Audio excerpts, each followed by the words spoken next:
6.915 of GDP in revised estimate 2021-22 to 6.5% in 2022-23 only. The agriculture and farmers, allocation all major schemes for farmers have been seen budget cut. The allocation for procurement of FCI and under decentralization procurement scheme has been reduced by about 28% at a time when farmers are struggling for a legally guaranteed MSP. Allocation of farmers for fertilizer subsidy has been reduced by 25% under PM Kisan Yojana. And 12.5 crore farmer households are supposed to be provided rupees 6,000 each, which requires an allocation of rupees 75,000 crore only. Now, sir, children welfare, वो बेटी बचाओ बेटी पढ़ाओ ये slogan तो है ही, हम लोग भी चाहते हैं बेटी को बचना चाहिए, बेटी मर रहा है इस देश में ज़्यादा तो चिल्ड्रन वेलफेयर के लिए rupees 5,700 crores less than what was budget. Nothing has been done to help children cope the devastating impact of closure of schools and Anganwadis. Anganwadis worker 20 साल 25 साल से 75 में 1975 में शुरू हुआ. मैं भी CDPU थी, इस नौकरी करती थी इस डिपार्टमेंट में. तो अब से लेकर आज तक आंगनवाड़ी वर्कर का क्या हुआ? 20 साल नौकरी करने के बाद, काम करने के बाद कुछ हुआ? कुछ नहीं हुआ. 200, 100 बढ़ाते हैं. सर, STC वेलफेयर, उसमें भी खामियां हैं. अब देखिए जो मिड डे मील का जो था raise allocation from rupees 10.234 crores despite of 35% of children not receiving mid day meal during the last year. Sir, नारी शक्ति के बारे में हमारा फिनेंस मिनिस्टर भी वुमेन है, हम लोग बहुत सारी आशाएं है, बहुत कुछ करेंगे. नारी शक्ति upgrading 2 lakh Anganwadis, but allocation is frozen at the revised estimates rupees 20,000 crores only. Sir, 1 minute. Jarna ji, conclude please. LPG subsidy also कभी आए 60% पहले है और 60% card has been inflected budget 2022-23. Now new allocation has been budgeted for the unorganized workers who were registered through e-SARM portals. Sir, therefore, the budget 2022-23 has completely failed in identifying the priorities to provide relief for the common people. It is a betrayal. Thank you. Thank you. Now, the next speaker, Dr. M. Tambidurai. Thank you, Mr. Vice Chairman, sir, giving the opportunity to express my views on the budget. At the outset, I want to tell, sir, our ADMK coordinator, O. Pannirselvam, and also joint coordinator, Edappadi Palaniswamy, on Wednesday said that union government would generate renewed hope among the people. That is our party stand. There we are supporting this budget. So I rise to register the views of my party, All India Anna DMK party, on the present budget presented by the Honorable Finance Minister. First of all, I appreciate the enormous measures taken by the government of our beloved Prime Minister Narendra Modi ji to protect the economic interests of the country during the fearful pandemic which has devastated the dreams and aspirations of many of all over the world. in the impact of lockdown and subsequent negative growth in the economy is felt by the countries of the world without exception. Few individuals and enterprises have gained, no doubt, but by and large, almost 90% of all industries and manufacturing units, including agricultural sector, have terribly affected and will or still not sure when it will get out of this darkness.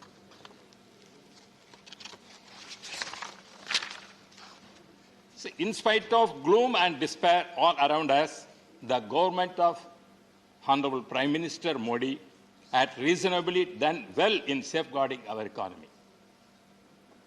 My heartiest congratulations for what have been done and best wishes for the more power to the Prime Minister. Coming to the budget 2022-23, I am come across a survey conducted by independent services involving more than 40,000 respondents residing in 342 districts of India. The survey has indicated that 20% of citizens are thrilled with the budget and they see many benefits ranging from infrastructure growth to boosting spending and creating employment. 40% believe it will derive progress in at least our area.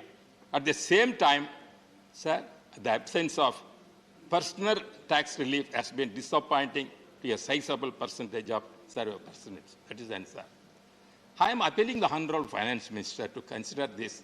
As our Reddy also said, speaking, this inflation is more, but our the income tax that when we are charging is still we are continuing that. Well, if you, madam, if you allow, give more concession, the consumers, the taxpayers, definitely they will spend money that will circulate in the growth, definitely.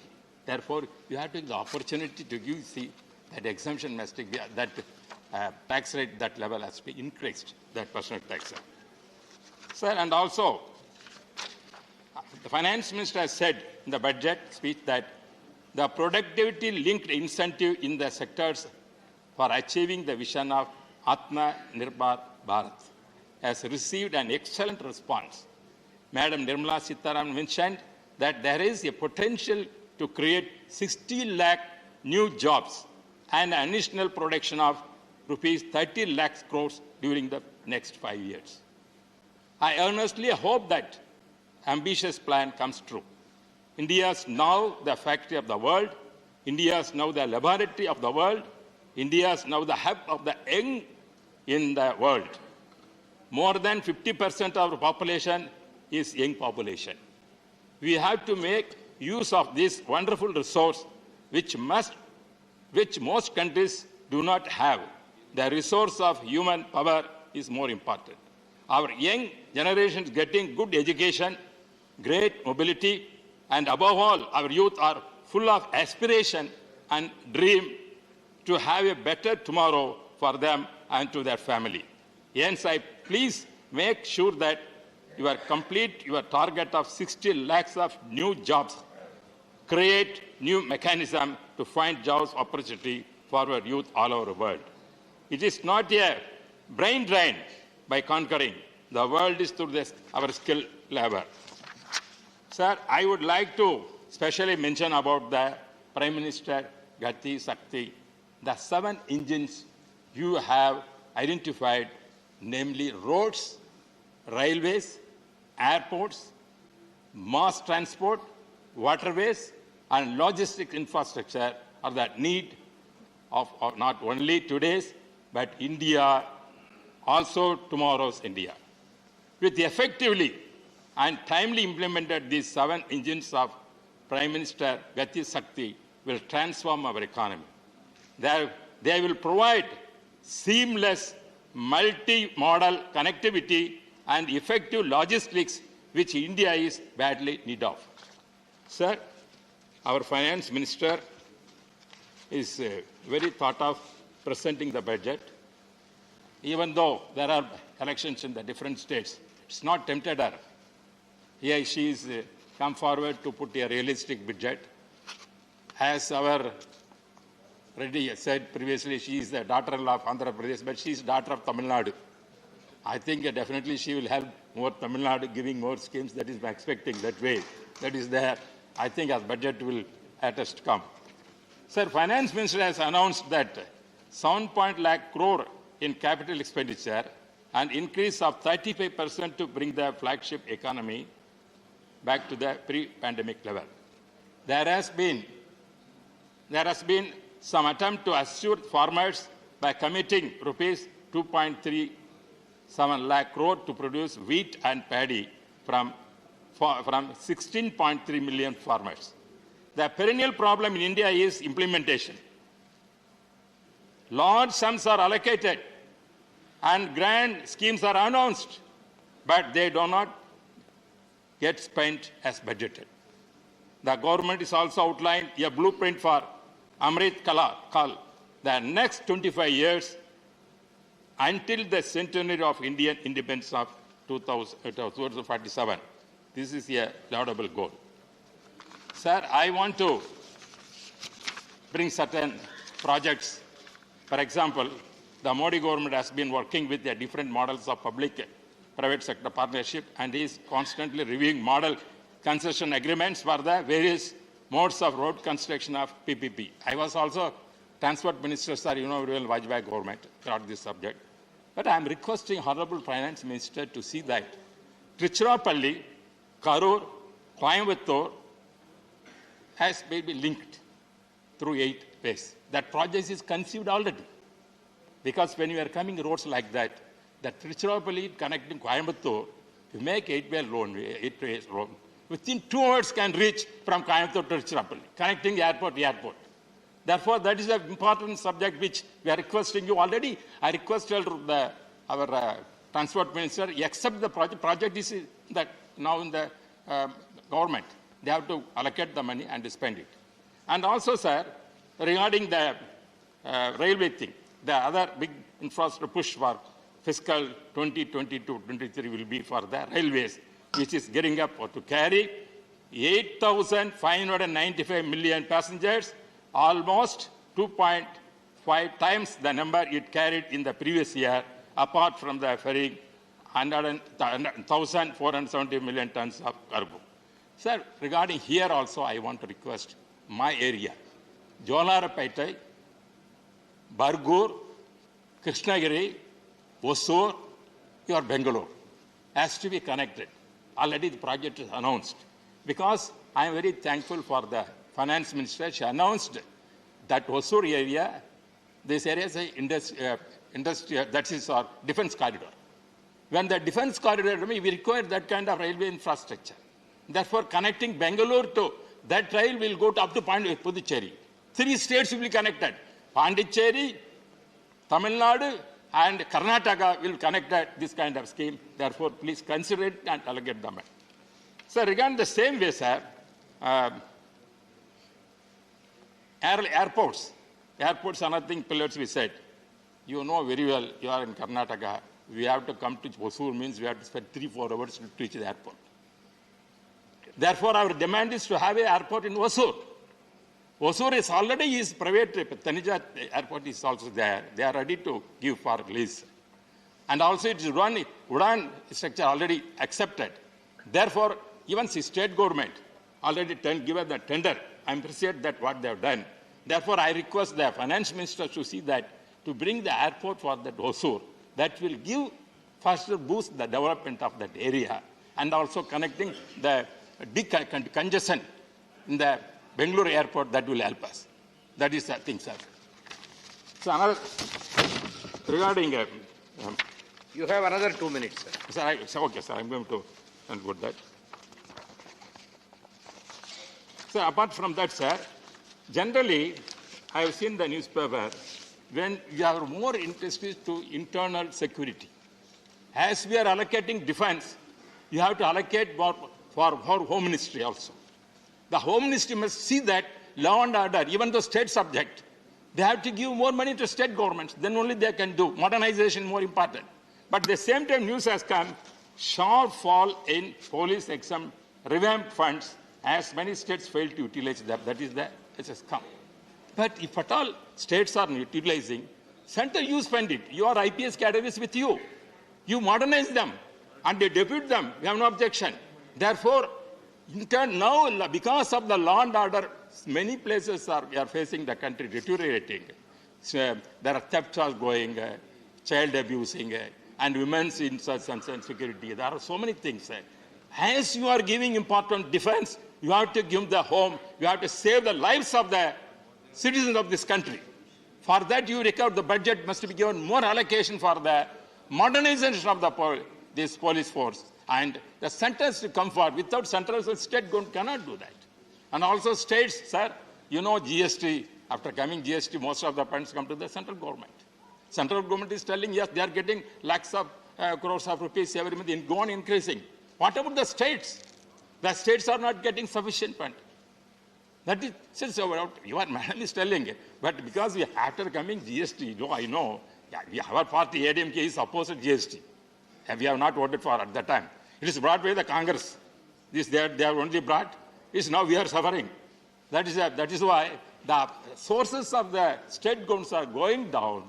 Therefore, it has the high time to see that central government to come forward to give more allocation. And also arrears. The GST arrears, lot of arrears state governments are paying. Tamil Nadu especially is also facing. Therefore, I request the Honourable Finance Minister to see that this can be, I'm going to conclude, sir. Sir, I like this. Finally, I want to say, our Honourable, I welcome the emergency credit linked guarantee scheme extended by up to March 2023. The 2 lakhs crores additional credit for MSME is very much needed during the pandemic situation. You have promised many more incentives and inputs to agriculture and other essential sectors. I wish you keep your target and time schedule to complete and fulfill your promises. With these words, I wholeheartedly welcome the budgets presented by the Honorable Finance Minister, daughter of Tamil Nadu and daughter of the nation of India, to see that justice been given. And I once again congratulate for Prime Minister Modi ji has given entrusted her to present this budget. I thank once again. Thank you, Tamidore ji. The next speaker, Shri Sukram Singh Yadav.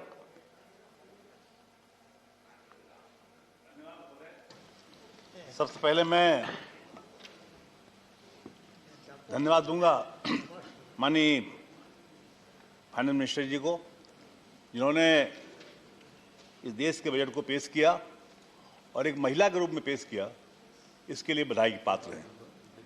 जहाँ तक मेरी जानकारी है कि जब एक महिला budget पेश करती है तो उसकी तरक्की घर में भी होती है और घर से बाहर भी होती है। मुझे ये भी मालूम है कि इस देश की महिला वित्त मंत्री आगे देश की प्रधानमंत्री बनी, ऐसी जानकारी मेरे पास भी है। मेरी शुभकामनाएं उनके लिए। महोदय, बजट जो पेश किया गया है उसके बारे में मुझे कहना है कि इसमें हमारी फाइनेंस मिनिस्टर जी ने किसानों के बारे में 2 चर्चा की है। ये सही है कि जैविक खेती को बढ़ावा देंगी, ये अच्छी बात है। और उसी के साथ साथ उन्होंने कहा जो ड्रोन से जो खेती होगी उसमें भी इसका लाभ किसान को मिलेगा। लेकिन हमारा देश कृषि प्रधान देश रहा है और इसमें शिक्षा का अभाव रहा है। आज गांव के लोग ड्रोन से खेती करने में कैसे करेंगे, कैसे देखेंगे, उनको क्या उसको लाभ मिलेगा, शिक्षा का अभाव है। इस कारण उनको कैसे जानकारी होगी। मैं समझता हूं कि ये विषय मेरी सोच से परे है कि कैसे इसका लाभ उन्हें मिलेगा। जहां तक माननीय मंत्री जी ने किसानों को सुविधाएं भी बढ़ाई हैं, उसके लिए मैं धन्यवाद दूंगा। लेकिन तकलीफ इस बात की होती है कि इस देश में एक बड़ा किसान आंदोलन चला और किसान आंदोलन के बारे में कोई चर्चा नहीं की गई। जाने कितने हमारे किसान साथी इस दुनिया में नहीं रहे, उनका जीवन चला गया। लेकिन बजट में उसकी चर्चा कुछ होनी चाहिए थी, उन्हें कुछ सहायता मिलनी चाहिए थी, उसका अभाव मुझे दिखता है। महोदय, मैं एक बात और कहना चाहूँगा इनकम टैक्स के बारे में बड़ी चर्चा थी कि इसमें कुछ इनकम टैक्स सीमा बढ़ाई जाएगी और लोगों के मन में विश्वास था हर बार इनकम टैक्स सीमा बढ़ती, इस बार भी बढ़ेगी। लेकिन लोगों को निराशा से हाथ लगी कि सीमा बढ़ी नहीं, लोग इंतजार करते रहे। जहां तक महामारी का प्रश्न है, भीषण महामारी में पूरा देश ने, पूरा विश्व चपेट में आया और इसलिए आर्थिक व्यवस्था चरमराई, हर देश की चरमराई, हिंदुस्तान की चरमराई, इसमें कहने में कोई संकोच नहीं है। लेकिन उसके आधार पर ऐसी योजनाएं बननी चाहिए थी ताकि उस अर्थव्यवस्था को हम ठीक कर सकें और भविष्य में उसका लाभ हमें मिले। एक बात और कही गई है, जो नई करेंसी चलाई जाएगी उसके बारे में, क्रिप्टो करेंसी और डिजिटल करेंसी। मैं समझता हूँ, मैंने जैसे पहले ही कहा कि हमारे देश के लोग में शिक्षा का अभाव है देश में, इसलिए जब तक हम शिक्षित नहीं कर पाएंगे लोगों को, इन दोनों करेंसियों का लाभ देशवासियों को नहीं मिल पाएगा। जहाँ तक मैं खेती के बारे में कहना चाहूँगा कि सबसे घाटे का सौदा किसानी है, खेती है। किसान जब खेत में काम करता है तो दिन रात मेहनत करता है, इसके बाद में भीषण ठंड में पानी लगाता है खेत में और भीषण गर्मी में फसल को काटता है, मारता है, तब जाकर कहीं उससे गल्ला निकलता है और गल्ले को बेच करके अपना काम चलाता है। लेकिन अभी तक ऐसी व्यवस्था नहीं कि देश में की गई ताकि किसान को जो उसकी आमदनी है, जो उसका श्रम है, श्रम की कीमत कहीं नहीं लगाई गई। मैं समझता हूँ दुर्भाग्य की बात है, हमारे देश में किसान के श्रम को बेकार समझा गया और उसकी कीमत नहीं लगाई जाती। जब तक किसान को उसके श्रम की कीमत नहीं लगाई जाएगी, उसके साथ नाइंसाफ़ी होगी। इसी के साथ साथ मैं कहना चाहूँगा कि छोटे किसानों को लाभ देने की योजनाएं कोई नहीं रखी गई बजट में, वो आनी चाहिए थी। ये बड़े किसानों को लाभ बहुत योजनाएं रख दी गई। मैं समझता हूँ कि बजट में इसका ध्यान रखा जाना चाहिए था। जहाँ तक प्रश्न इस बात का है कि हमारे देश में हमारी अर्थव्यवस्था कैसे रास्ते पर आएगी, पहले भी फाइनेंस मिनिस्टर बहुत से लोग आए, उन्होंने इसके सुझाव अच्छे दिए। मैं समझता हूँ कि हमारी फाइनेंस मिनिस्टर इस बारे में सोचेंगी और अर्थव्यवस्था को पटरी में कैसे लाया जाए इस पर विचार करेगी। अब मैं अपने क्षेत्र के बारे में कुछ बातें कहना चाहूँगा। मैं कानपुर से आता हूँ, उत्तर प्रदेश में कानपुर है और कानपुर में मैं समझता हूँ औद्योगिक क्षेत्र है कानपुर, लेकिन अब धीरे धीरे मैं समझ रहा हूँ कि उद्योग धंधे बंद होते चले जा रहे हैं, कुछ कोरोना के कारण और कुछ महंगाई के कारण। जो हमारा कानपुर चमड़े के और कपड़े के उद्योग में प्रमुख माना जाता था, आज कपड़े वाला काम पूरा बंद हो चुका है। चमड़े वाली चर्चा अभी है कानपुर की, लेकिन उसमें भी जो बढ़ावा होना चाहिए था वो बढ़ावा नहीं दिया गया, इस कारण वो भी कार्य पिछड़ रहा है।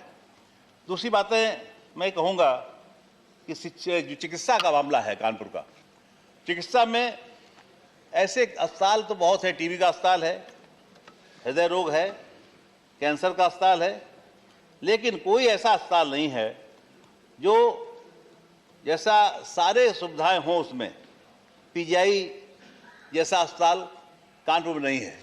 जबकि कानपुर आबादी के लिहाज से प्रदेश का बड़ा शहर है और मजदूर कानपुर में बहुत रहते हैं। उन सब के हिसाब से कानपुर में पीजीआई एमईआर जैसा कोई अस्पताल सुपर स्पेशलिटी का बनाया जाए ताकि कानपुर के लोगों को उसका लाभ मिल सके। ये बात मैं आपसे कहना चाहूँगा बजट के माध्यम से।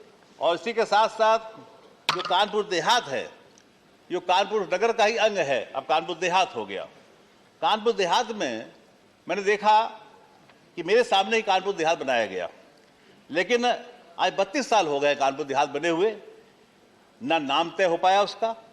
नाम कई बार बना फिर बदला गया, आज उसका कानपुर देहात के नाम से लोग जानते हैं। और उसमें सबसे दिक्कत इस बात की है कि कानपुर देहात में उसका मुख्यालय नहीं था। माननीय मुलायम सिंह जी जब मुख्यमंत्री थे, उन्होंने आज से 32 साल पहले मुख्यालय बनाया माती में, लेकिन मुख्यालय तो बन गया, लेकिन जो सुविधाएं वहाँ होनी चाहिए एक जिले की, वो सुविधाएं आज भी वहाँ प्राप्त नहीं है। मैं समझता हूँ वहाँ पर सबसे बड़ी सुविधा रेलवे स्टेशन की नहीं है। रेलवे स्टेशन के नाम पर लालपुर है रेलवे स्टेशन, पुखराया है और रूरा है।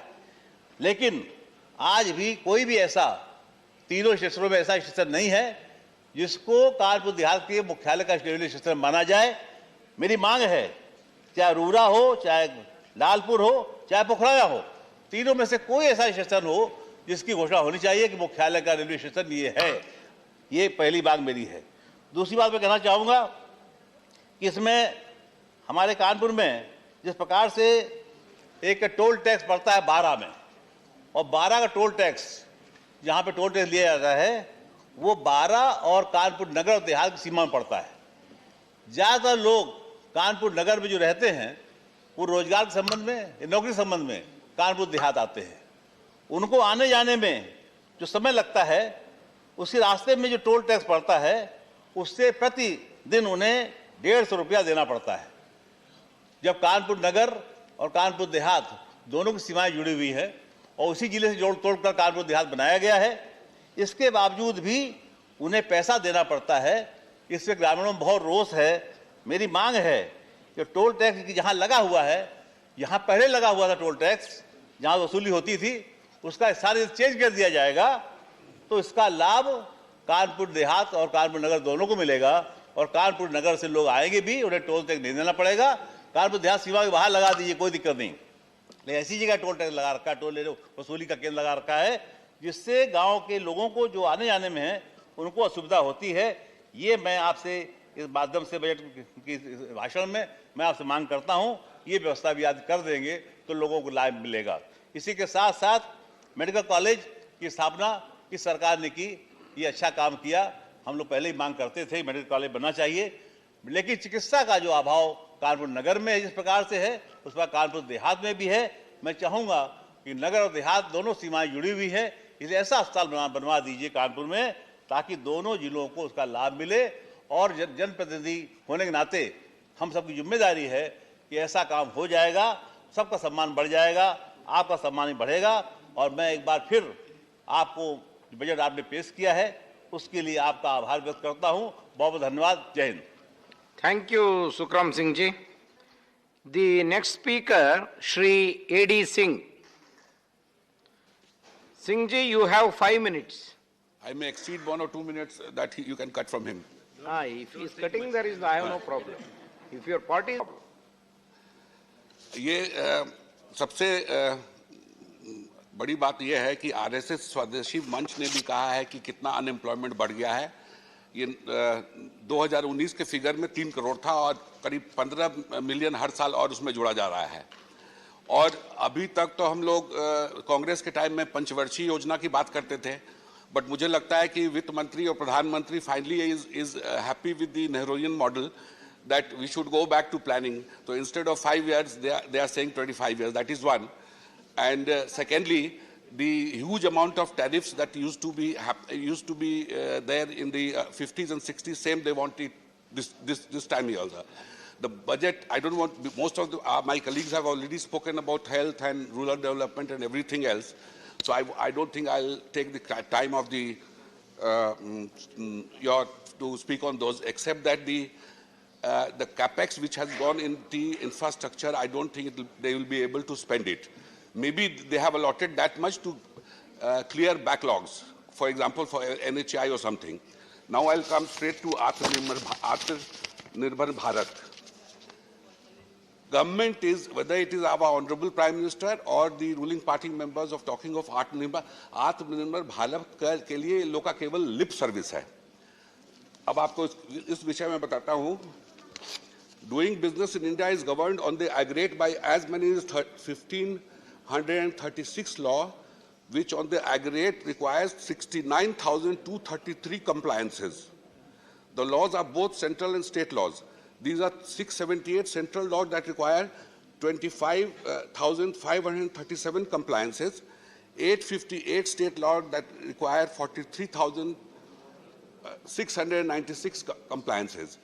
These are okay with the big corporates, but for the medium industry and the small industry, वो काम क्या करेगा? Many of these laws and compliances, prison sentences are there. In fact, imprisonment clauses run into hundreds as follows: 244 central laws and 25,000 537 compliances have imprisonment clauses, 599 state laws and 20,895 have imprisonment clauses. I will request the Honorable FM and the Corporate Affairs Minister to set up an independent group to simply calculate the cost, both direct and indirect, in terms of time spent, for example, of the required compliances in respect of various group of industries. अगर ये इस तरह का compliance में ही हमारा time बीतेगा, तो हम business क्या कर पाएंगे? और जब हमने टैरिफ कम किया है, हमारा एक्सपोर्ट बढ़ा है. This is also the time of economic diplomacy. काफी मेंबरों ने कहा कि 1 लाख करोड़ डॉलर का इंपोर्ट चाइना से हो रहा है, बहुत चिंता का विषय है. बिल्कुल चिंता का विषय है. मगर अगर फर्ज कर ले कि आज हम 1 लाख करोड़ को 30 लाख करोड़ का बायलैटरल ट्रेड कर दें, कि 15 लाख करोड़ हमारे यहाँ से जा रहा है, 15 लाख करोड़ का उनके आ रहा है, तो 1 मिनट में उनकी पॉलिसी पाकिस्तान विज़ चेंज हो जाएगी. Because today is the day. अब फर्टिलाइजर पकड़ लीजिए, the amount of mess they have created in the fertilizer sector. Iran से हमारे यहाँ 50% यूरिया आता था जब यूरिया का प्राइसेस $300 के आसपास था. इन्होंने यूएस के डर से ईरान से लाना बंद कर दिया, यूरिया प्राइस $1,000 हो गया. तो हम डरते क्यों हैं? We are very clear that we respect UN sanctions, not US sanctions. Today the same thing is happening in potash.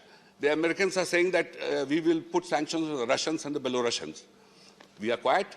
Nobody is interested. तो और आप ये देखिए, जब 30 साल तक तो हम एम्बेसडर और क्रिएट 30,000 बनाते रहे. जब वो सेक्टर खुला तो इनफैक्ट उस समय पीलू मोदी जी ने बोला भी था कि हमारे पास 2 कार ऐसे हैं जिनका हॉर्न छोड़ के हर चीज बजता है.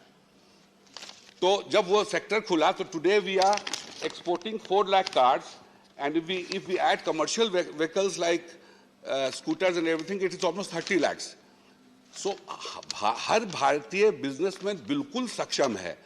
जब तक इन कंप्लायंसेस को आप लोग नहीं हटाइएगा, हम लोग उसी में रह जाएंगे. अब दूसरा डिपार्टमेंट का ले लीजिए, एनफोर्समेंट डायरेक्टरेट.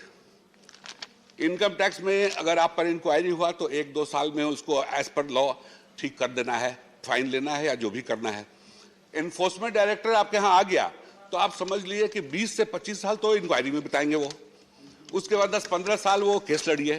तो बेसिकली अगर आप 40 साल के हैं तो 80 साल तक है. और जिस दिन आपके घर आएंगे पूरे समाज में आपका बेइज्जती हो जाएगा. In my personal case there is a inquiry, and when my friends asked what is happening to that, I said till I die I'll be under inquiry or either in the court. तो सारे businessman को तो आप बंद कर रहे हैं. पिछले 5-6 साल में मैंने 600-700 करोड़ टैक्स दिए होंगे, मगर मैं चोर हूं बहुत बड़ा. तो या तो इंक्वायरी कर, हमने तो जो प्रेजेंट ईडी चीफ है इनके पहले जो थे उनको जाके हाथ जोड़ के बोला था मैंने कि मुझे चार्जशीट कर दीजिए, मुझे भेज दीजिए, मैं कोर्ट में लड़ लूंगा. तो अगर हम चाहते हैं कि आत्मनिर्भर बने तो सबसे पहले कंप्लायंसेस हटाइए. और ये compliances is okay for the big corporates, they have too much of staff. But जो मीडियम इंडस्ट्री है वो कर रहा है उसके लिए कीजिए. तो आप इतना कानून बनाइएगा तो कुछ हो पाएगा क्या? कुछ नहीं हो पाएगा. करते रहिए आप लोग, लिप सर्विस करते रहिए. आज इतना अनएम्प्लॉयमेंट क्यों हो गया है? Conclude, Singh ji. Just give me 1 minute. I wish to make it that we are not going to become Atmanirbhar by erecting barriers around us, but opening up. In the 1990s, it was famously said that each time we reduced import tariffs, our export went off. We as businessmen are not scared of or shy away from competing with China or any other country. We will take them on. Just liberate us from the excess and excesses of domestic laws that divert our time and attention and resource from the business of doing business. Thank you very much, sir. Thank you, Mr. A.D. Singh ji. Now, the next speaker is Dr. Narendra Jadhav. No, you can sit and speak, no problem. Thank you, Vice Chairman, sir. I sit to strongly support the budget 2022-23. I wholeheartedly commend the Honorable Finance Minister for giving the nation a visionary budget aimed at inclusive and sustainable economic growth and development of the Indian economy. Vice Chairman, sir, a budget is supposed to strike a balance between economic acumen and political sagacity. The finance minister has struck a fine balance between the two. It is a no-nonsense budget reflecting professional integrity of the highest order. Every always meant to be a contextual one. There are two overriding or dominant considerations that seem to have weighed on the Honorable Finance Minister's mind. First, the Indian economy had staged an exceptionally smart recovery, posting 9.2% real GDP growth, rising from the depth of the unprecedented corona pandemic. And the second, financial year 2023, that is the next year, it marks the beginning of the Amrut Kal, when our nation will be transiting from India at 75 to India at 100. Both of these considerations, sir, call for laying a solid foundation for India at 100. And in my view, this is precisely what the Honorable Finance Minister has achieved in this budget. I call this budget a visionary budget because it effectively translates into action the great vision given by Honorable Prime Minister while addressing the nation on 15th August 2021. Sir, before I go into the heart of the budget, please allow me to point out some bloopers and blunders that were committed by some of our esteemed colleagues while speaking in this August House yesterday. First, I'll take on Shri Jawahar Sarkar. Shri Sarkar emphatically argued that the proposed expenditure on education as the ratio of GDP in the budget is only 1% of GDP. This is completely wrong. Even in 1951, we had a greater amount of expenditure, public expenditure on education. Actually, sir, the proposed expenditure on education is around 4% of GDP, not 1% of GDP. I would urge my learned friend to get his facts straight and not mislead this August House. Secondly, nominal GDP is expected to grow at the rate of 11.1% in the next year. Economic survey, again Mr. Chidambaram quotes, that the real GDP growth in the next year, that is financial year 2022-23, is expected to be 8%. He then questioned the finance minister and he said, does it mean that the inflation in India in the financial year 22-23 is going to be only 3.1%? That 3.1% comes from the difference between 11.1% nominal GDP growth minus the real GDP growth of 8%. According to Sri Chidambaram, only one of the two numbers are right. One of the number has to be wrong. Either the nominal GDP growth number is wrong or the real GDP growth number is wrong. Not really, Chidambaram sir. The difference between nominal GDP growth rate and the real GDP growth rate is not CPI inflation. It is not WPI inflation. The difference between the two is actually the widest measure of inflation called GDP deflator. And the inflation based on GDP deflator, which is embedded in this budget of 3.1%, is perfectly feasible. Why?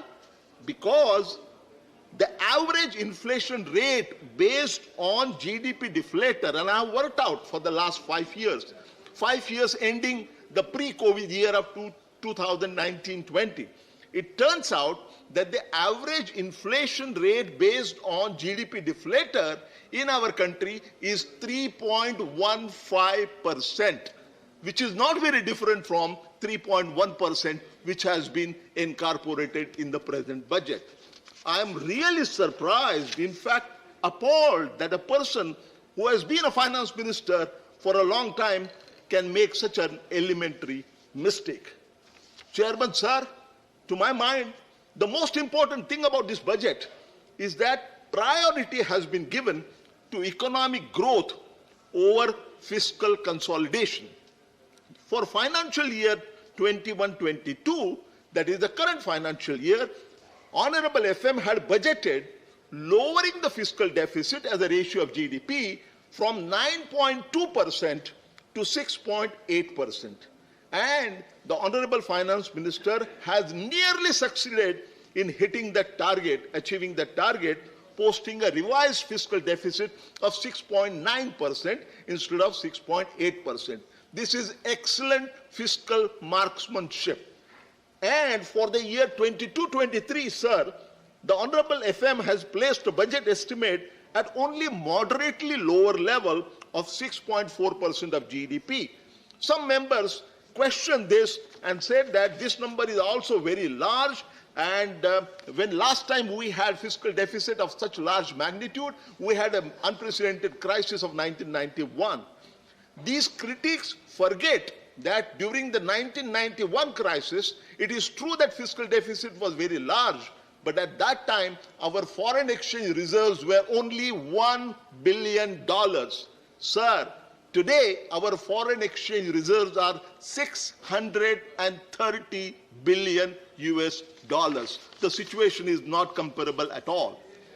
Vice Chairman, sir, this avoidance of a sharp reduction in fiscal deficit as a percentage of GDP, especially against the backdrop of buoyant tax revenues, and that too in GST, unmistakably it implies greatly enhanced public expenditure. The best thing about this budget, sir, is exceptionally large increase in capital expenditure to the tune of as much as 7.5 lakh crore. And of this enhanced capital expenditure, again it is noteworthy to building world-class infrastructure of roads, railways, and so on. The strategy underlying this budget is very clear. Sharply increase public investment would entice greater private investment. It would create more jobs, more income. In turn, that would create larger consumption demand. And to meet that demand, there would be more production, and therefore there would be more jobs. This virtuous circle will lay down the foundation of a sustained economic growth as the India transit at India 75 makes a transition to India at 100. A question is being asked, sir, in some responsible quarters, why has the finance minister refrained from giving a big push to consumption, say through cut in direct taxes or through consumption vouchers? It is argued that increasing purchasing power in the hands of people would raise the consumption demand, it would mean greater production, and it would promote economic growth. Please conclude, sir. Yes, one more minute, sir. The Honorable Finance Minister does not seem to have accepted this logic. To my mind, sir, there are at least two reasons at this point of time to prefer investment-led growth to consumption-led growth.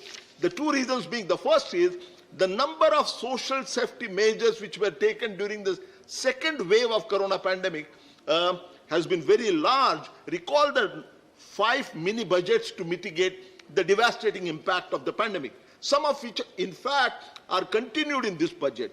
More importantly, while both virtuous cycles,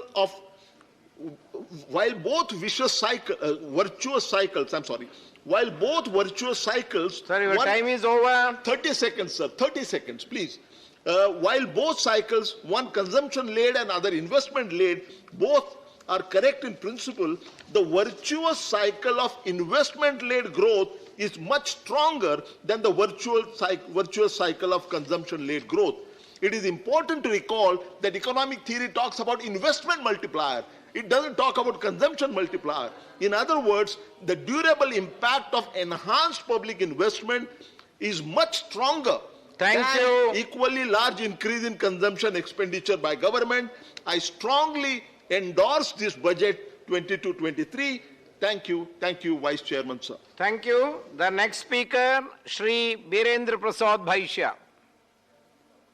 Sir, you have 5 minutes. Thank you, Chairman, sir. On behalf of my party, Assam Gana Parishad, I raise here to support the bill, sir. My time is very short, but I have to speak on a long budget, so it is difficult to conclude within the 5 minutes. I request you kindly consider, if possible for your end, kindly consider extend some more time, sir. Madam Finance Minister, I compliment you in this critical time because election of the UP, election of the other state is knocking the door. People in general thought that your budget will be focused on to get vote in election, but you are not doing this thing. This budget is a growth-oriented budget. In your speech, Madam Finance Minister, you have said, we expect in coming year, our economic growth is going up to 9.2%. In this critical time, it is a very good, it will be very good growth, and definitely with this growth, now we can compare other development country in the growth area also. Sir, Prime Minister took lots of initiatives for the infrastructural development, socio-economic development of our country, sir. PM Gati Shakti is transferable approach for the economic growth and sustainable development. The approach is driven by the 7 engines, namely roads, railways, airport, ports, mass transportation, waterways, etc. In infrastructure, this budget has given lots of opportunities. 25,000 crore is going to spend in the coming year for the expansion of the national highway,